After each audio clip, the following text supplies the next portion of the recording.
Hello friends, Mahakal classes में आप लोग का स्वागत है। मेरा नाम पुरुषोत्तम कुमार हुआ। और देखिए फ्रेंड्स, आज जो क्वेश्चन लेके आया हूँ एलसीएम और एचसीएफ। आज और कल जो मैं कहा था वो हम कहा कि लास्ट क्लास होगा, पर लास्ट क्लास नहीं है, कल लास्ट हुआ, क्योंकि बहुत सारे ऐसा क्वेश्चन है जो हम अभी ले नहीं पाए हैं, क्योंकि इस टाइम 20 मिनट का ही क्लास मेरा होता है। 20 मिनट का ही क्लास होता है जिसमें हम पूरा क्वेश्चन ले नहीं पाए। कुछ एलसीएम, कुछ रेशियो का मतलब कुछ अनुपात का जो क्वेश्चन है वो हम कल करवाएंगे। पूरा सिर्फ अनुपात का ही लेकर आएंगे, मतलब सिर्फ रेशियो से रिलेटेड ही लेकर आएंगे एलसीएम एचसीएफ का क्वेश्चन। तो आज जो मैं लेकर आया हूँ आप वो उसे देखिए। कल कल कहा था कि बहुत सारे मतलब ऐसा क्वेश्चन है जो आप थोड़ा दिमाग पे जोर देना पड़ेगा, क्योंकि ये सब भी सीखना बहुत जरूरी है आने वाला समय के लिए। ठीक है, तो देख शुरू करते हैं फ्रेंड्स पहला सवाल से। और थोड़ा ध्यान दीजिएगा, अगर कॉन्सेप्ट सीखे होंगे और कुछ मैं जो समझाऊंगा अगर उस पर आप गौर कीजिएगा तो ये क्लास पूरी तरह समझ में आएगी और प्लस अच्छा भी लगेगा आपको, अगर आप समझ जाइएगा तो। चलिए फ्रेंड्स स्टार्ट करते हैं। देखिए फ्रेंड्स, एक रेशियो का क्वेश्चन है, अनुपात का ही है, ठीक है ना। इसको हिंदी में अनुपात कहेंगे। ओके फ्रेंड्स, तो ये क्वेश्चन सिर्फ एक डेमो के लिए लेकर आया हूँ, पर कल मैं करवाऊंगा। तो देखिए फ्रेंड्स, दो संख्या का अनुपात है 7 और 11 दिया हुआ है। यदि उनका महत्तम समापवर्तक यानी एसीएफ 28 दिया हुआ है तो दोनों संख्या का योग ज्ञात कीजिए। इसमें कुछ नहीं करना है फ्रेंड्स, जो 7 और 11 दिया हुआ है ना, आपको क्या करना है, ये दोनों को ऐड कर लेना है, और जो महत्तम समापवर्तक एचसीएफ दिया हुआ है ना उसको 28 से गुना कर लेना है। तो जो मेरा निकलेगा वो मेरा आंसर होगा। ओके फ्रेंड्स, तो इस तरह आपको बनाना है फ्रेंड्स। तो आगे कैलकुलेशन देख लेते हैं फ्रेंड्स। दो नंबर दिया हुआ है 7 और 11। इसको आप एक्स लेकर भी चल सकते हैं, पर एक्स लेकर नहीं चलेंगे फ्रेंड्स। क्यों नहीं चलेंगे? इसके पीछे रीजन है क्योंकि हमको डायरेक्ट सीखना है, ठीक है ना। एक्स लेकर भी चल सकते हैं पर अभी नहीं। कल जो मैं लेकर आऊँ उसमें एक्स का यूज कीजिएगा, पर अभी नहीं। अभी क्या कीजिए, इसको ऐड कीजिए। लगभग 18 आ गया। 18 को क्या कीजिए, 28 से गुना कीजिए। इसको जो गुना कीजिएगा वो मेरा योगफल निकल के आ गया, ये मेरा योगफल निकल कर आ गया। इस तरह से हम लोग कैलकुलेशन करेंगे। ओके फ्रेंड्स, अब सेकंड सवाल देखिए फ्रेंड्स, ये पहला हुआ। सेकंड सवाल फ्रेंड्स देखिए, दो संख्या का गुणनफल 1500 है, अब मसद 10 है, तो ऐसे संभावित युग्म की संख्या पूछ रही है। देखिए दो संख्या का मसद दिया हुआ, मान लीजिए एक्स और वाई, दो संख्या है एक्स और वाई, ठीक है। तो संभावित 10x 10y दिया हुआ है। मान लेते हैं दोनों संख्याओं का योग गुणनफल कितना दिया हुआ है, 10x Guna 10y equal to गुणनफल कितना दिया हुआ फ्रेंड्स, 1500 दिया हुआ है। तो 100 हो गया, एक्स वाई हो गया प्लस 1500। ये सॉरी फ्रेंड्स, ये एक्स वाई है, ये 100 कर गया तो बचा क्या मेरा एक्स वाई का 15। तो यही युग पूछ रहा है ना 15, ऐसे कितने युग में, युग मतलब पेयर, एक्स वाई के कितने युग बना सकते हैं। तो देखिए 5 को फैक्टर, इसको फैक्टराइज कीजिएगा तो 5 × 3 हो जाएगा। फिर इसको और भी लेकर चलिएगा तो 5 × 15 × 1 हो जाएगा ना। तो ये बस मात्र दो युग्म है, मतलब दो पेयर ऐसे हैं जिनका हम फैक्टराइज मतलब 15 को हम बना सकते हैं। तो समझ में आ गया, यानी दो। इसका आंसर कितना होगा, संभावित संख्या नंबर कितना होगा, इसका संभावित युग्म की संख्या कितनी होगी, 2 होगी। ये मेरा आंसर होगा। अब फ्रेंड्स तीसरा देखिए,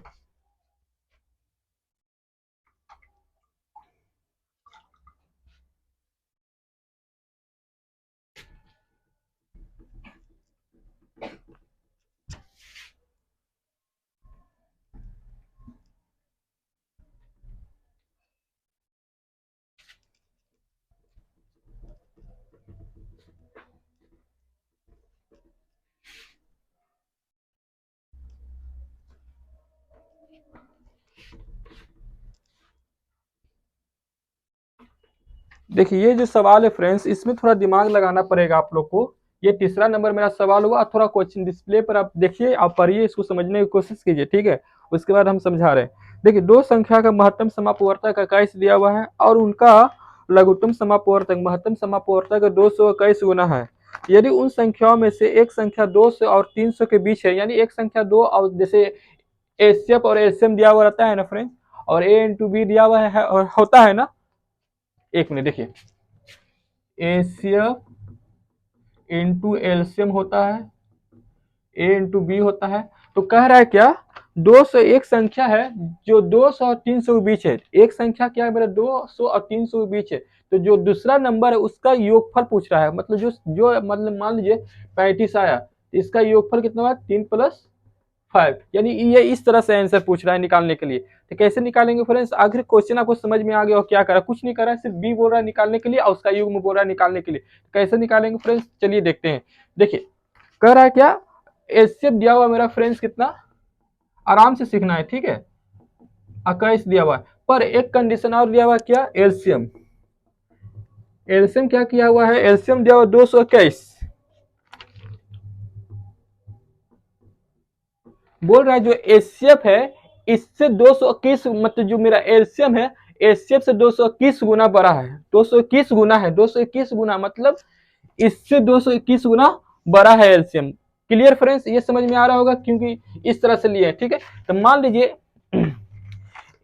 अब देखिए यहाँ पर ध्यान देना है फ्रेंड्स, फॉर्मूला पर सेट कर रहे हैं, एचसीएफ इंटू एलसीएम ए इंटू बी, ए निकालने के लिए ए निकालेंगे तो बी निकल जाएगा, ओके। तो देखिए ए में एचसीएफ कितना दिया हुआ है, यहाँ दिख रहा है क्या, देखिए तो, ठीक है। अब यहाँ देखिए मान लीजिए 221 है इंटू 21 है और ए इंटू बी, क्लियर रेफरेंस, यानी ए और बी, ए और बी, ए और बी मतलब इसी नंबर में मेरा हिडन है। क्या बोले हैं, बहुत सारी क्लास में ये बहुत बार डिस्कशन किया है फ्रेंड्स, अगर कि जो मेरा एलसीएफ और एलसीएम है उसी में मेरा ए और बी छिपा रहता है, बार बार ये रिपीट कर चुके हैं, ए और बी छिपा हुआ रहता है, ए और बी छिपा हुआ रहता है, क्लियर। तो ए और बी को फाइंड करना है, तो वो कह रहा है कंडीशन क्या किया, 200 से 300 के बीच में ए और ए नंबर है जो हिडन है,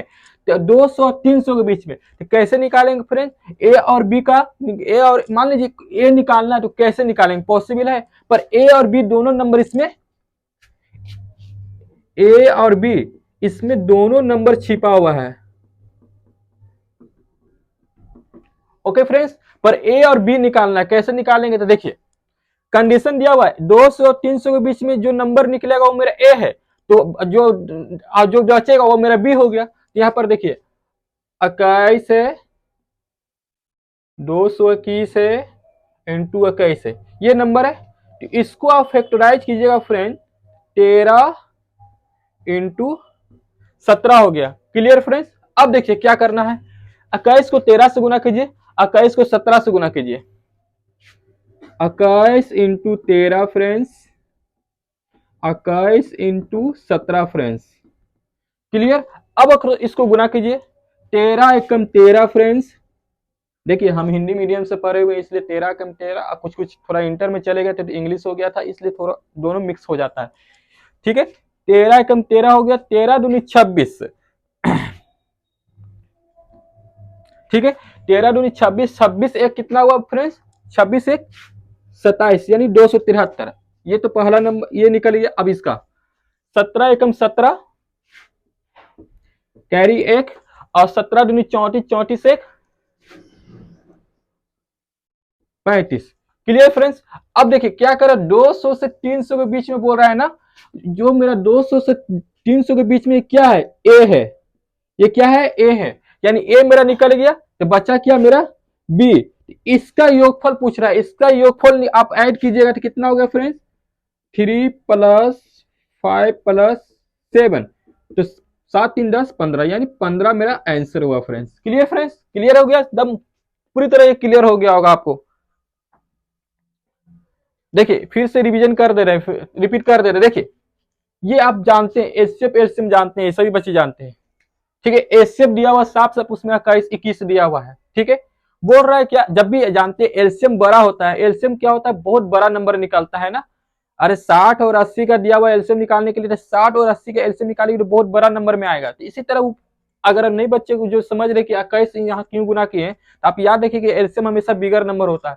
तो बोल रहा है क्या, साफ साफ कि एचसीएफ से 221 गुना बड़ा है, यानी एचसीएफ मेरा 21 हो गया, उससे 221 यानी एलसीएम मेरा 221 इंटू 21 हो गया। Clear friends. अब देखिए ये फॉर्मूला जानते हैं, तो हम बार बार बोले कि जो ये एचसीएफ और एलसीएम इसी में ए और बी हिडन रहता है, छिपा हुआ रहता है। ओके, तो इसमें ए और बी निकाल लिए, ए और बी निकाले 221 को अगर फैक्टराइजेशन कीजिएगा 13 इंटू 17, तो 13 इंटू 17 फैक्टराइजेशन कीजिएगा तो इस तरह से निकल गया फैक्टर। और 21 इंटू 13 कीजिएगा, 21 इंटू 17 भी कीजिएगा तो आपको ऐसा नंबर पर गुना करने पर इस तरह मिल जाएगा 273 357। अब ए और बी कैसे इसमें मतलब आइडेंटिफाई करेंगे, ए और बी कैसे है, कौन सा ए होगा कौन सा बी होगा। पर क्वेश्चन आगे पढ़िएगा तो उसमें लिखा हुआ 200 प्लस 300 के बीच में एक नंबर है जो ए है, यानी 273 है, 200 और 300 के बीच में क्या हुआ मेरा नंबर 273 और बी मेरा क्या हुआ 357 हो गया। अब उसमें आगे पूछ रहा है क्या 357 जो नंबर निकला है उसका योगफल क्या होगा, 357 का योगफल मेरा कितना हुआ 15 हो गया। Clear friends.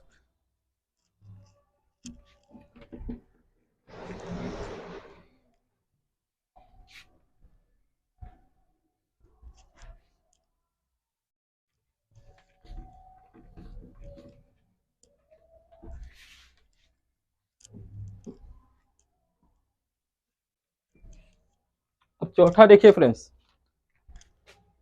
ये आज का चौथा सवाल। दो संख्या है फ्रेंड्स x और y लघुत्तम समापवर्तक, उनके महत्तम समापवर्तक तो 204 गुना है, उनके महत्तम समापवर्तक 12 है तथा संख्याओं के बीच का अंतर 60 है। तो x प्लस वाई निकालिए, x प्लस वाई बोल रहा है निकालने के लिए ना। यहाँ पर दो संख्या का क्या दिया हुआ x और y दिया हुआ, लघुत्तम समापवर्तक उनके महत्तम समापवर्तक तो 204 गुना है। 200 नहीं है, ये भी इजी है। देखिए ये 12 हो गया, ठीक है, ए और बी निकालना है ना, ये भी 12 हो गया, ये 12 हो गया एंड 204 हो गया। हम आपको क्या बोले ये दोनों नंबर है जो ए और बी इसमें हिडन रहता है, हिडन देखिए हिडन है ना, तो इसको क्या कीजिए 12 12 204। ओके फ्रेंड्स, ये देखिए कुछ नहीं करना है, 4 तिया हो गया, 4 तिया हो गया। ओके फ्रेंड्स, अब 204 को यहाँ पर ब्रेक कीजिए,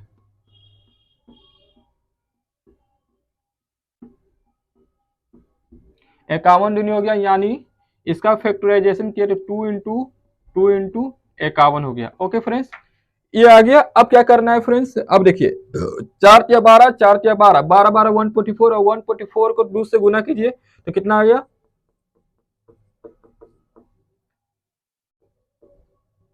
288।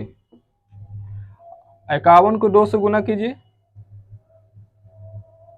51 दूनी 102।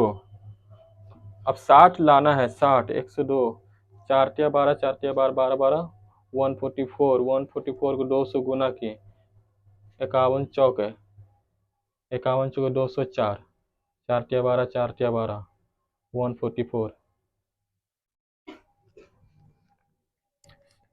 देखिए 144 हो गया, 51 चौके कितना होता है 204, ठीक है,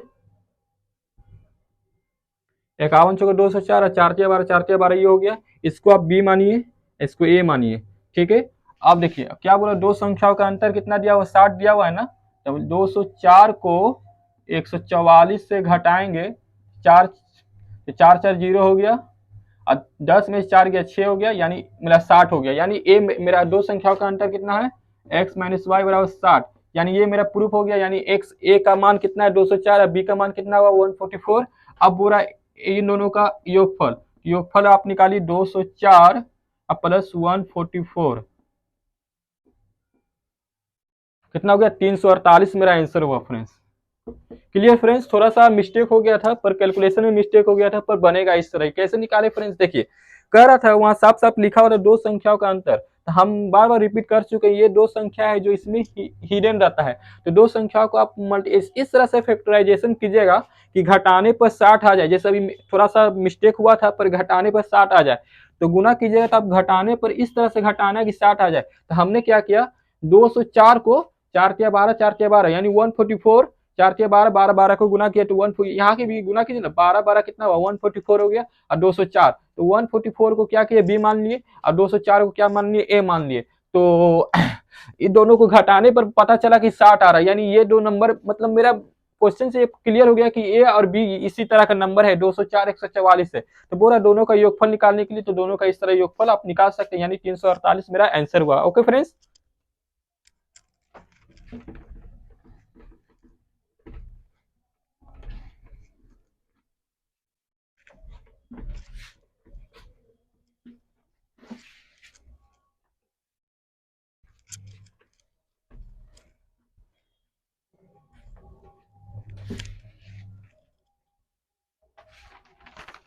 अब देखिए फिफ्थ सवाल, दो संख्या का महत्तम समापवर्तक लघुत्तम समापवर्तक कितना दिया हुआ है, यानी एचसीएफ दिया हुआ है 20 और एलसीएम दिया हुआ है 120। तो संख्या यदि एक संख्या दूसरी संख्या से 50% अधिक है तो छोटी संख्या क्या करा, यानी ऐसी संख्या निकालना जो 50% अधिक हो। देखिए ए और बी यानी ए ऐसी संख्या है जो 20 से 50% अधिक है। क्लियर, यहां पर देखिए हम क्या क्या क्या बार बार रिपीट कर रहे हैं। देखिए हमसे भी थोड़ा सा मिस्टेक हो गया था, क्योंकि फैक्टराइजेशन में थोड़ा सा गड़बड़ हो गया था, किससे क्या करना था वो थोड़ा सा मिस हो गया था, पर बाद में पता चल गया। ओके, तो आप लोग को भी इसी तरह मतलब प्रैक्टिस कीजिएगा, तभी आप लोगों को क्लियर होगा, नहीं तो एग्जाम आवर में नहीं निकल पाएगा। देखिए आप फॉर्मूला जानते हैं फ्रेंड्स, एचसीएफ इंटू एलसीएम ए इंटू बी। हम बार बार बोले जो एचसीएफ एलसीएम दिया हुआ इसी में ए इंटू बी भी मेरा हिडन रहता है। ठीक है, 20 इंटू 120 दिया हुआ है, ए इंटू बी दिया हुआ है। अब यहां पर इसका फैक्टराइजेशन कीजिएगा, 120 को 60 हो गया। ठीक है, तो यहां पर क्या कीजिए 20 ले लीजिए इंटू 2 ले लीजिए, यहां पर 60 ले लीजिए, तो मेरा 20 दूनी 40 हो गया इंटू 60 हो गया, यानी ये मेरा बी है। क्या कर रहा है, एक मिनट, यदि एक संख्या दूसरी से 50% अधिक है तो छोटी संख्या क्या होगी, मतलब एक संख्या है जो दूसरी से 50% अधिक है, यानी देखिए 40 है ना, तो अगर आप 40 को 50% अधिक बोल रहा है,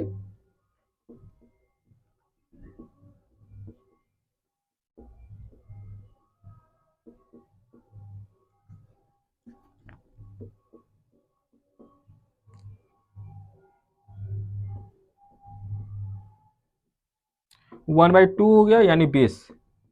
देखिए यानी देखिए यहां पर 20 का अंतर आ रहा है ना, 40 इंटू 50 किए इंटू 100 किए, क्योंकि 50% अधिक बोल रहा है, यानी 50% अधिक, यानी इसका 50% कितना होगा, 20 होगा। 20 अरे 50% यानी 100 कितना हुआ, 40 हुआ ना, इसका हाफ कितना हुआ, 20 हुआ, यानी 50% अधिक। ये नंबर यानी 60 ऐसा नंबर है जो इससे 50% अधिक है। क्लियर, यानी मेरा ए निकल आया कितना, छोटी बड़ी संख्या ये निकल आया और छोटी संख्या ये निकल आया, यानी 40 निकल आया। तो बोल रहा है क्या, आगे क्या बोल रहा है, छोटी संख्या कौन सी, तो छोटी संख्या मेरा 40 आंसर हुआ। क्लियर फ्रेंड्स, क्लियर है ना, क्योंकि देखिए यहाँ 40 बोल रहा है, 40 से 50% अधिक होना चाहिए, तो 40 का 50% कितना हुआ, 20 हुआ, यानी इससे 20% ज्यादा है, यानी इससे 20 रुपया, इससे 20 ज्यादा है, यानी ये 60 हो गया और ये 40 हो गया, यानी ये 20 कम हो गया इससे। क्लियर,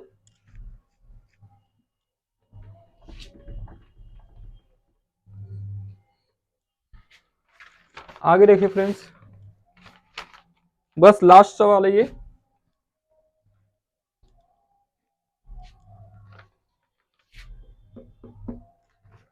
दो संख्या का लघुत्तम समापवर्तक दिया हुआ है, एलसीएम दिया हुआ है, योग और उनके बीच का अंतर दिया हुआ है 512 496, यानी उनमें से एक संख्या 72, यानी ए दिया हुआ फ्रेंड्स, ए दिया हुआ है, पर लघुत्तम समापवर्तक और एचसीएफ नहीं दिया, वो निकालना पड़ेगा, प्लस वो निकालने के बाद दूसरी संख्या निकालना पड़ेगा, यानी बी अल्टीमेटली बोला निकालने के लिए, ये बोला निकालने के लिए, मान लीजिए एलसीएम को ए माने, एल माने, एचसीएफ को एच माने, इसका योगफल आपको दिया हुआ है कितना, योगफल दिया हुआ है, योग तथा बीच का अंतर, योगफल दिया हुआ 512, एल माइनस एच, इसका कितना दिया हुआ है 496। ओके फ्रेंड्स, तो इस तरह से हम एलसीएम एचसीएफ निकाल लेंगे। ये कट गया, 2l हो गया फ्रेंड्स, इसको ऐड किए, 6 दो 8 हो गया और 10 में से 8 गया फ्रेंड्स, 10 में से 6 दो 12 में से 6, सॉरी 12 में से 6 दो 6 गया 6, और 10 में से 9 गया, 10 में से, हाँ 10 में से 9 गया 1, सही है ना, और 4 4 0, 16 है फ्रेंड्स, 2l है, 2l है, यानी इसको घटाने 512 में से 496 जाएगा, यानी 12 में से 6 गया 6, और 10 में से 9 गया 1, और 4 का 4 कट गया 0, यानी 0, यानी एल का मान कितना आया फ्रेंड्स मेरा 8 आया। एल का मान कितना आया 8 आया। अब एल का मान 8 आया तो एच का मान कितना निकलेगा, एच का मान निकाल लीजिए आप। एच का मान यहां से कितना निकलेगा, अगर एच का मान यहां से एल है तो एच का मान 512 गया, 512 गया, 512 में से 512 में से यानी 504 निकला, 512 में से 8 गया, 512 में से 8 गया, 4 504 निकला, 8 4 12, हाँ ये इतना निकला। एक संख्या दिया हुआ कितना मेरा 72 दिया हुआ है, तो इस फार्मूला पर निकालिए, एल एचसीएफ इंटू एचसीएफ दिया हुआ है, ए इंटू बी दिया हुआ है, तो एलसीएम कितना है 8 है, और 504 है, ए 72 है, बी बोरा निकालने के लिए तो 8 9 बी निकल जाएगा, 9 5 45 और 9 चक 54, यानी बी का मान 56। क्लियर फ्रेंड्स, इस तरह से हमको निकालना था, समझ में आ गया होगा कैसे निकाले। जैसे ये क्वेश्चन में क्या कर रहा था, एल प्लस बी दिया हुआ था, यानी योगफल दिया हुआ था, एलसीएम और एचसीएफ का योगफल दिया हुआ था, और एलसीएम एचसीएफ का अंतर दिया हुआ था, दोनों में से एलसीएम और एचसीएफ निकाल लिए। इस तरह से एलसीएम और एचसीएफ निकाल लिए। ए दिया हुआ था 72, तो फार्मूला पर सेट कर लिए, एलसीएम एचसीएफ इंटू ए इंटू बी, फार्मूला पर सेट करने पर यानी बी का मेरा वैल्यू निकल आया। यानी इस तरह से हम निकाल सकते हैं, यानी आप देख चुके होंगे कैसा कैसा क्वेश्चन था। ओके फ्रेंड्स, तो आपको अगर ऐसे ही सीखना है, आगे मैं कल रेशियो का क्वेश्चन लेकर आऊंगा, सिर्फ रेशियो का ही रहेगा। रेशियो मतलब एलसीएम से रिलेटेड ही जो रेशियो का क्वेश्चन बना हुआ है वो लेकर आऊंगा, पर जो एग्जाम में आया हुआ वो क्वेश्चन ही लेकर आऊंगा सिर्फ, ये नहीं कि खुद से, सिर्फ एग्जाम वाला ही क्वेश्चन लेकर आता हूँ हमेशा, और आगे भी ऐसा रहेगा। तो कल आप जुड़ने के लिए रेडी रहिएगा, प्लस सीखने के लिए रेडी रहिएगा। तो आज के लिए इतना ही फ्रेंड्स, गुड नाइट।